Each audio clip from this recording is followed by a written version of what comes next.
Kaprizov, we all know that the rumors that he's womanizing and drinking too much. No, I'm just curious what kind of guy he is in the locker room.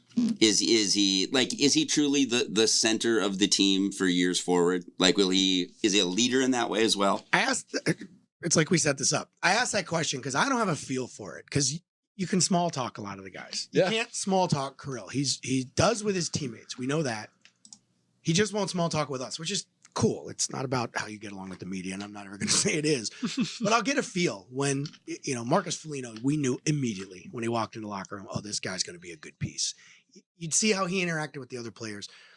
Kaprizov, because we can kind of communicate with them directly, but he and Zuccarello are a two-man show, and they sit in a corner and yuck it up and laugh, and they're great. So I didn't have a sense for it. Long way of me telling you, I asked Dean Evison and a couple players the same question about 3 weeks ago. We see what Kirill's doing on the ice. Is he also growing as a leader in the locker room? Is he, the popular guy, the guy that's putting his arms around the room? And Dean Evison said an interesting thing. He said he's not becoming that. He was that right away.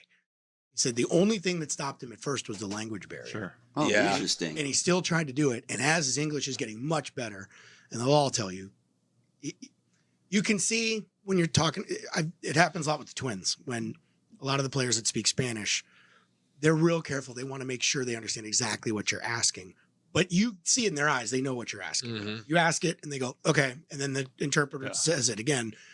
Kaprizov's gotten more of that, where he almost, every now and then, he'll try to answer a question in English. Yeah. But he just wants to make sure he knows what's being asked and that his comments are being relayed properly. But you get the point that language barrier is not as much a problem.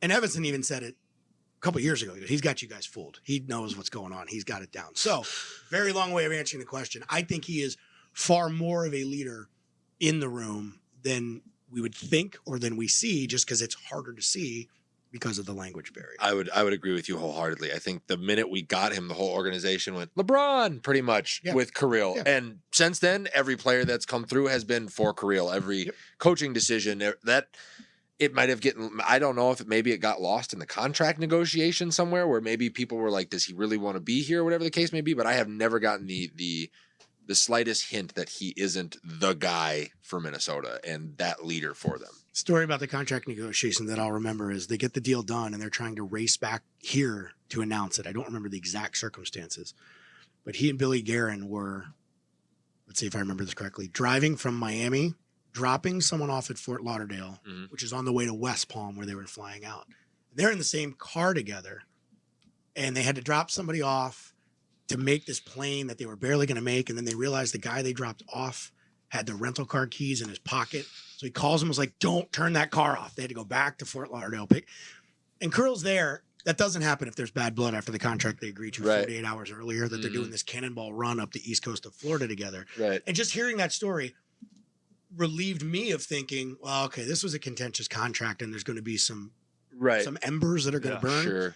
No, if these guys are, going up and sharing down this trip and Billy's recounting it in a funny way, and hey, you guys will love the story. If it was, well, I'm glad we got that done.